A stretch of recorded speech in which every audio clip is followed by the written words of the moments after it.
Азыр мына карагыла 6-чакырылыштын депутаттары кетпей туруп бюджеттик казынаны бекитип кетиштир.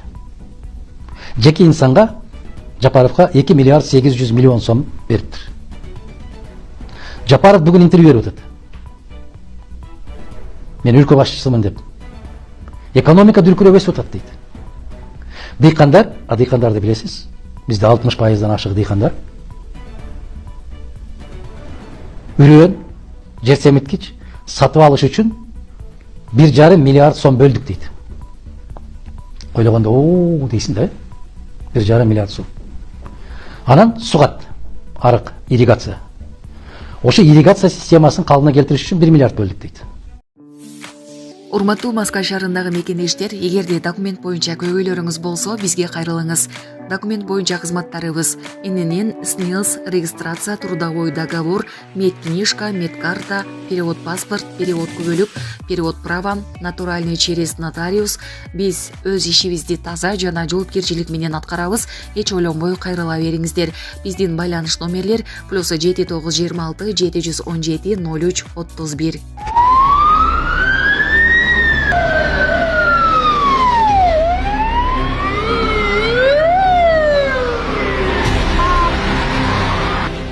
Бүгүн Жалал Абад шаарында жол кыймылын коопсуздугун камсыздоо бөлүмчөсү менен биргеликте тез жардам унааларына жол бербеген автоунааларга маяк аталышындагы рейд жүргүзүлөт.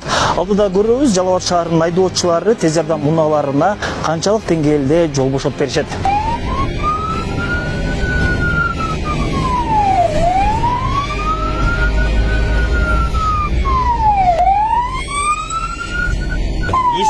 Деген портерди кармагы.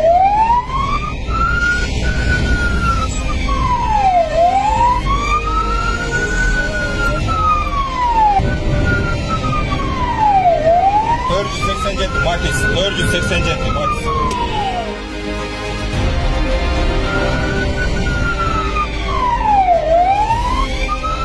Нолтор Куптор, К5, 04 Куптор.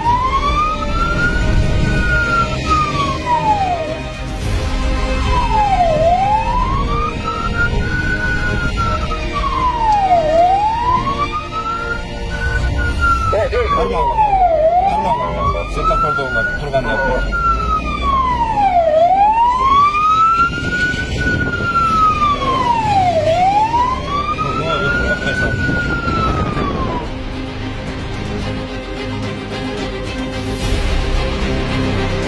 Maya çok gelmedi, onu silmeyi burası. Birisi doldu işte. Siz peşine koşun. Görürsün memnun.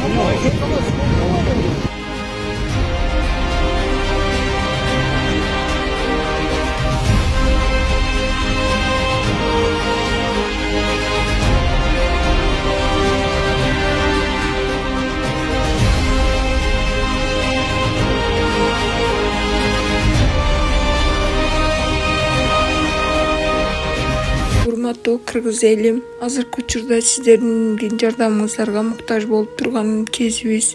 Кызым Альбик Аккоз оорусу менен ооруп, биздин операциялык стөлкө пересадка менен болгону жатат. Кызыма мен өзүм донор болгону жатамын. Ушу кыздын туруп кетишине Аллахтын ыраазычылыгы үчүн жардамыңыздарды, ихсаныңыздарды аябаңыздар. Ушул М-банк мен кызымдын атында Махаббат П деп чыгат. Сбербанк мен өзүмдүн атымда Замира Ч деп чыгат. Коркпой кызымдын атына өч алсаңыздар, мен өзүм көтөрөмүн. Индия мамлекетине барып операция кылып пересадка жасатып келишибизге $40,000 керек болуп жатат. Кызын басып туруп кетишине жардам бериңиздер. Урматтуу элим, кыргыз калкы, апам мага донор болгону жатат. Сиздерден жардам сураймын. Индия мамлекетине барганы жатам. Чоң суммадагы акча керек болуп атат, каражат $40,000. Ушундай сүйүктүктөр чыгып, аябай кыйналдым. Мен дагы төшөктө жатып кыйналып кеттим. Сиздерден жардамыңызга муктажмын. Жардам берип коюңуздарды өтүнөм. Жашым 22-де.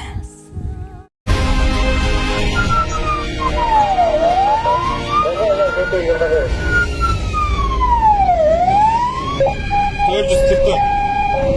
Kia Morning 444 1910 1910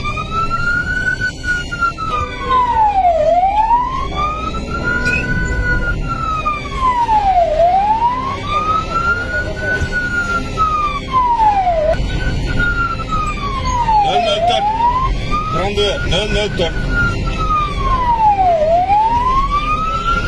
Nalla Jandarmadan.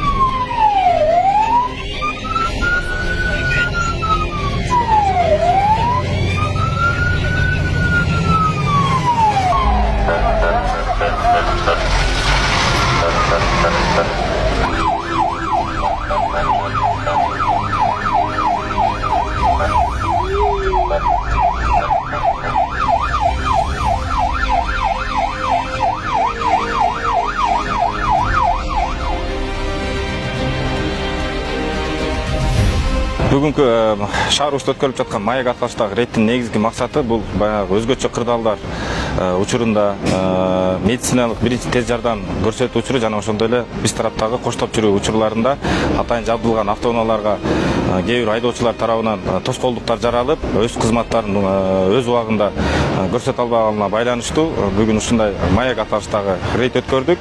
Бүгүнкү рейдтин жыйынтыгында жалпы ушул атайын жабдылган автоунааларга жол бербеген 11 айдоочуга айыппул салынды. Бул айыппул укук бузуу кодексинин 188 беренесинин 4 бөлүгү менен салынат. Жана ошондой эле 10 000 сом өлчөмүндө айыппул салынат. Мындан кийин дагы биз 2 жумада бир өткөрүп туралы деген пландаштырып атабыз. Негизи мурдага караганда бүгүнкү күндө айдоочулардын маданияттуулугу ушу жолдо өзүн алып жүрүп, ошо жол берүү жагы бир аз болсо дагы баягы алдыга жылгандыгы бүгүнкү рейдте мына көрүндү.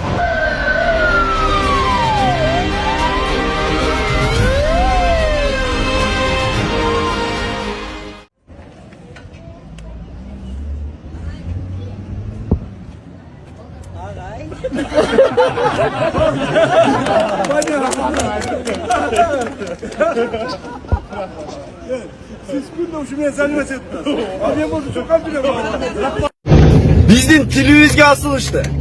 Улут катары жок кылабыз деп дилибизге да асылышты.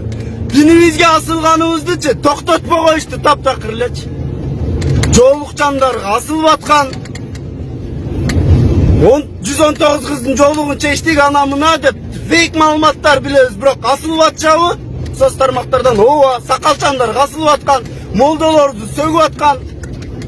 Эми болсо даваттагы гашты жок кылабыз дептир. Мен өзүм 4-5 жол чыгып көргөм даваткачы. Даваттын пайдасын билем да, неге жакшылыкка кайтарган? Дават дегенчи булчу, мекенди сүй, ата-энеңди сыйла, бала чакаңды жакшына кара, туура намаз оку, туура тамактан, туура жаша деген нерселерди эле үйрөтөт. Даватка комиссия түзүлүптүр. Ошол комиссиянынчы ар бир мүчөсүн даватка 3 күндүгө чыгарып келиш керек болчу. Биринчи, эгер чыкпайм десе мажбурлаш керек болчу. Мажбурлаганга көнбөй турган болсочу, комиссиядан чектелиш керек болчу. Эмнеге биздин динибизге келгенде, тилибизге келгенде көрүнгөнү би, көрүнгөнү башкаруучу болуп чыгышат. Эмнеге biz неге унчукпайбыз башкалардыкына келгенде? Biz бирисине да сайылбайбыз го силер анттиңер депчи. Biz бирисине да айткан жокпуз го силер мына анттиңер эле. Айла жок силерди да мусулманча жаназа окуп көмдү го бир туугандарыңарды. Эмнеге асылбайбыз?